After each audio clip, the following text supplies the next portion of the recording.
This event will not help solve the bollard problem in East Oxford. We need serious action to save our fucking posterity, not a gang of right-wing wankers coming into our town trying to stir up trouble. And that's the end of this interview.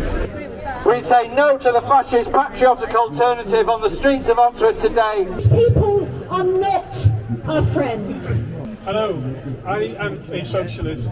And Lord says clear! Refugees are welcome here! I'm just like you, people in Oxford who don't want fascists trying to take over real local debates. It makes me incandescent to think that fascists are marching about in our town. And the freedom of our speech, freedom of our religion. Because if we lose them all high ground, we lose them all high ground.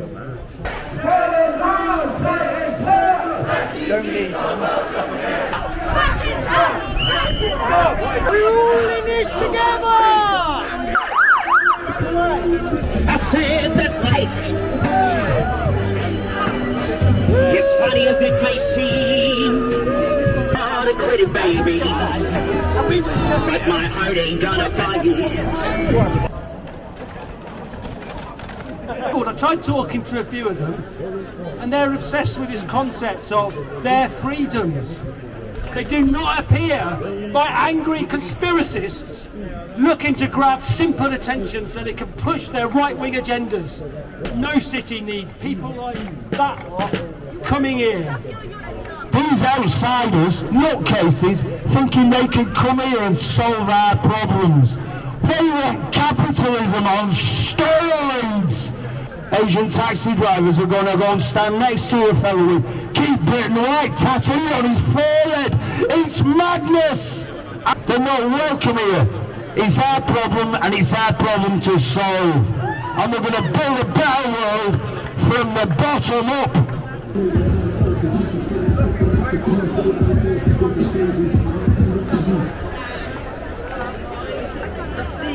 It is. How are you doing, Sean? Yes. Yeah, of course. Well, they're doing all right. I haven't seen them yet. No. No, it's all right. I'll just be here. Yeah. All right. Yeah. No worries. These may be the people that they're calling far right. Can I just get a picture of your sign? Thank you.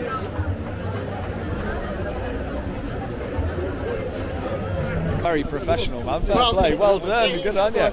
Right, I'm here. What do you guys represent? Just tell us who you are. We're live streaming to about 30-40 people, and I'll put it on my YouTube channel, Edge of the Matrix, for you to watch later. I'm trying to be independent and get both sides of an argument here, so just tell us who you are, what you're about. All right, so I'm Joe Strutt. People know me as Anglo Joe in the sort of political sphere. So, despite the fact that we're nationalists, that doesn't mean we're fascists. Despite what those guys in the masks would say about us. So yeah, we're fighting exactly the same as these people. We're fighting for freedom, and we're fighting for freedom against all the tyrannies that have been put against our people in recent times, the WEF, the WHO, etc.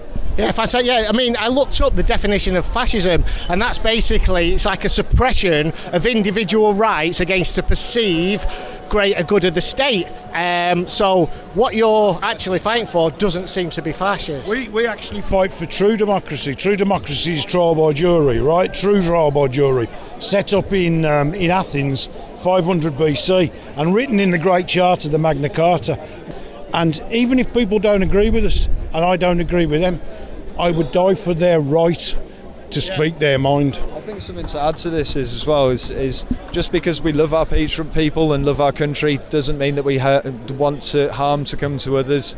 It's not just us who are being treated like the Nazis anymore, is it? You know, it just used to be us, but now you guys are fighting against the common trends and the truth, and you know, trying to get to the bottom of all this. And now what are you being called? Isn't there sort of aren't you seeing a common theme here? You know, far right. Well, absolutely. Anyone who's speaking any kind of truth, suddenly you're a Nazi fascist. So yeah, well, I've been a freedom fighter, right? I was a firefighter, so I was in a union, the Fire Brigade Union, for 20 years. I believe now, that. You ring as a fireman. I'm classed as a right-wing fascist. I actually lost my career in the fire service for refusing to wear a face mask driving the fire engines because I could see the bullshit and the anger there. Really?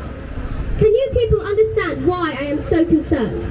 You must deal with the greedy people and demand our constitution back. Southend Council council have blocked the 15-minute nightmares. Now we just need the Mayor of Oxford to grow a backbone and do the same.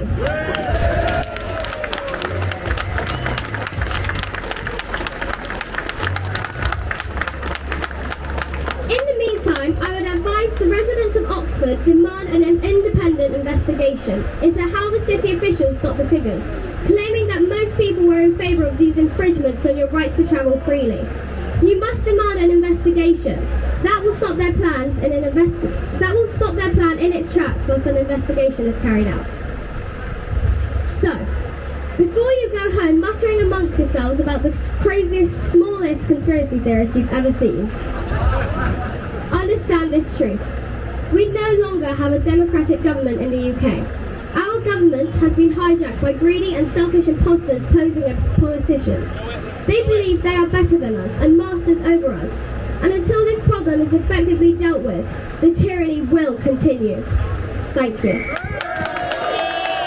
Now this man is absolutely amazing, and he will tell you what the real science is and why this is so unnecessary. Please give a massive round of applause to Paul Burgess. Well, one of the best compliments I had was my 11-year-old son understood it and said, hey, that's not what I'm taught at school. And the real sin is teaching children at school this absolute rubbish. Because for the last 30 years, there's been a mass brainwashing movement of children. Mark Devlin.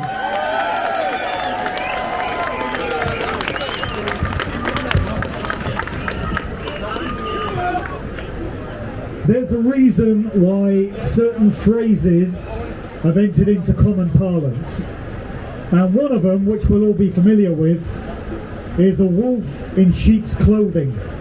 BBC.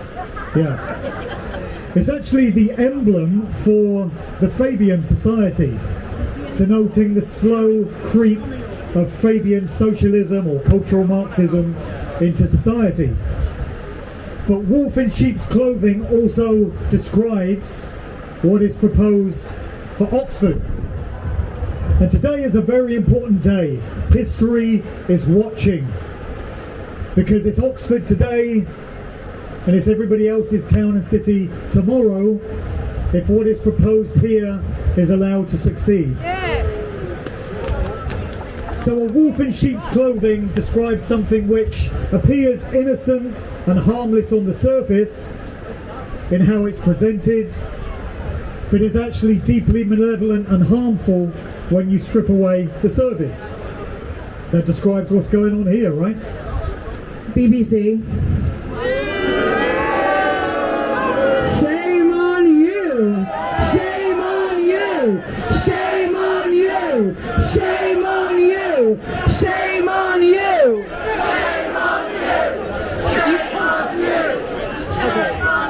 Alright, look, I jest. I think you're alright, you're a cameraman.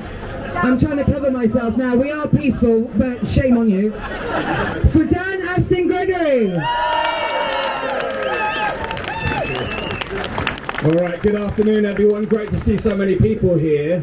Now I'm guessing you people at the front have already made up your mind that this is a really bad idea to introduce these schemes, am I right? Yeah! Great. So I want to speak to the people who have come here out of curiosity today to find out what's going on. Because the reality is, our dear friends at the BBC and others aren't really speaking about this at all. Conspiracy theorists are saying it's a grand conspiracy.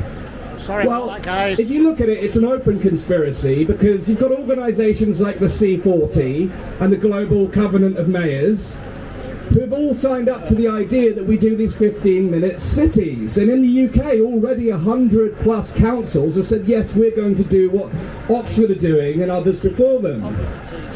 You would expect a 15-minute scheme which promises these wonderful ideals of everything you need within 15 minutes of your doorstep to actually be out there actively building and investing in your local community. It's a left-leaning city, I know that. And again, the media will say, oh, the right-wingers came here today. I've been politically homeless all of my life. There's things on the left I like, there's things on the right I like, there's things on the left I'm appalled by, and there's things on the right I'm appalled by.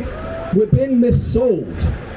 Because what's on offer, rather than this beautiful, lovely, vibrant environment on your doorstep, is surveillance, car CCTV, watching your every move, blockades, stopping you moving around the city, and completely removing your ability to travel freely. Time for us to take the power back and say, actually, we do want vibrant, beautiful, lovely communities on our doorstep. But who's going to build them? If we wait for the government, we'll be waiting the rest of our lives. It's down to you and I. It's down to each one of us to say, actually, I'm going to take personal responsibility in this decade, and I'm going to make a difference in my community. I'm going to lock arms at people next to me, left and right. I don't care where they lean politically, but I'm going to make a decision to actually make a beautiful community, and we're going to say no to the state powers that are trying to intervene and micromanage every single detail of our lives. And like we said, this is all about control. It is all connected. We are just the resistance. And this today is just a demonstration of mass non-compliance. Peacefully, of course. But can everyone make some noise for Louise Creffield of Save Our Rights? Hi everyone. Obviously our primary focus here in Oxford today is to prevent the 15-minute cities with mandates. But what we have to be aware of is just how many avenues they are taking to exert control over us all. At the moment, they are actively trying to bring in digital IDs. Now, this is something that we've talked about for many years, but now it's on the government website. It's no longer a conspiracy, it's a fact.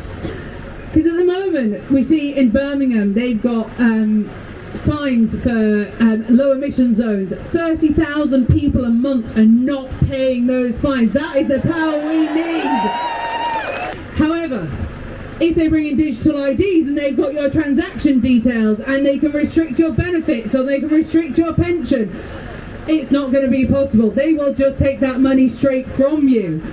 So all of these things are linked, and we're going to let the music play you out, but if you want to make your way, turn around in this direction. Now you're going to be making some noise and sending the message through Oxford.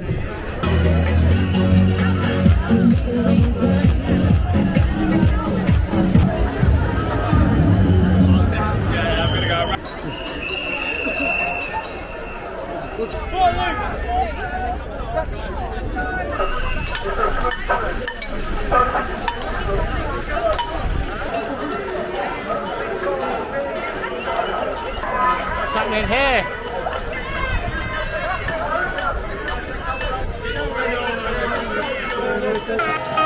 That way! Stop!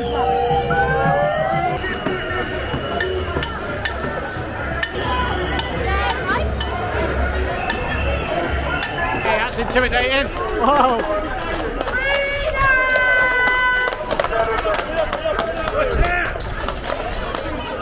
Hi, how are you doing, guys? Yeah, not bad.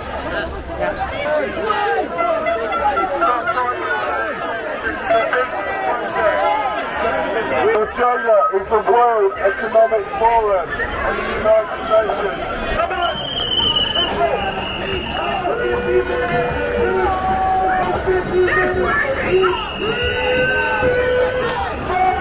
I don't think there's any need for those horses either.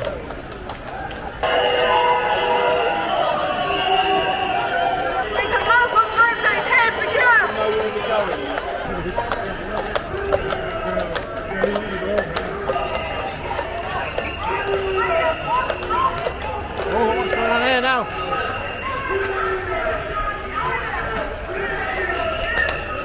The riot police.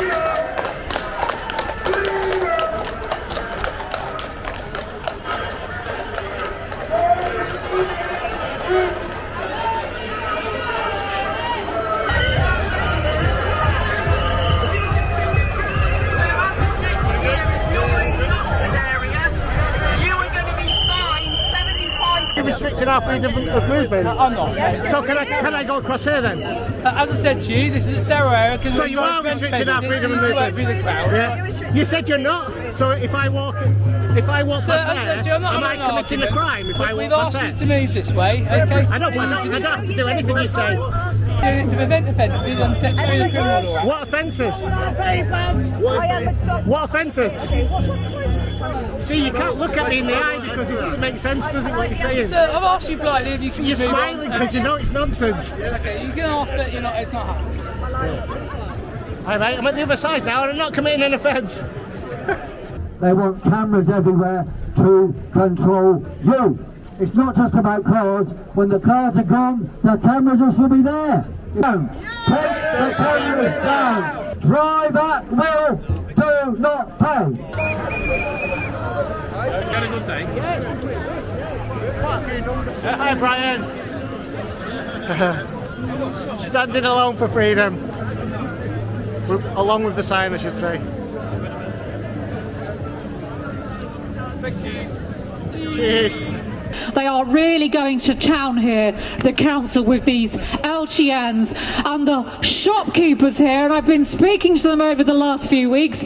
Their profits are collapsing, their businesses are collapsing because of what this horrific, tyrannical council is doing to these businesses. And we're going to continue around the country. There is going to be more and more action to stop 15-minute cities, because they are happening everywhere now. God bless you all. God bless you all. I'm Dr. Ramsey, representing the Muslim in the United Kingdom. I'm representing Oxford, Oxfordshire. God bless you all. I can say thank you for coming.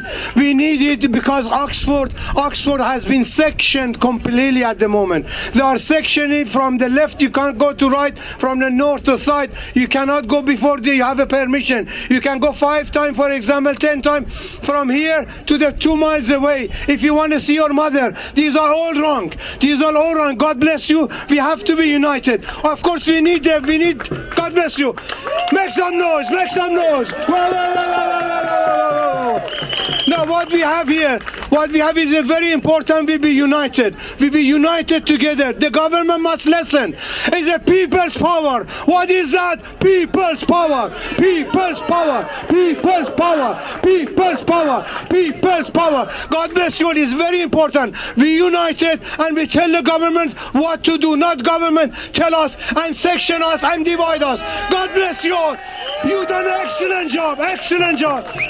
From the all Oxford community, I welcome you. God bless you all. Thank you, thank you. I'm Steve the Poet. I'd like to tell you some rhymes, but first, can I say, we've got these buckets for it's the Light Paper Cash's Freedom campaign. The money we're raising, it's for advertising to encourage people to use cash. We must not lose cash. Please throw a quid in me bucket. Please listen to me rhymes that I wrote for protests like this. Go fools into the new world with the crowd, afraid to walk solo. Well, the sleepy are waking up, you know. Rebel against everything they have planned. Rebel if you work for a pitiful wage. Rebel at work into your old age. Rebel against all that is wrong and doesn't belong. Rebel to stop them injecting children with AIDS. Where is the rage? Sing a rebellion song. Teachers, leave those kids alone.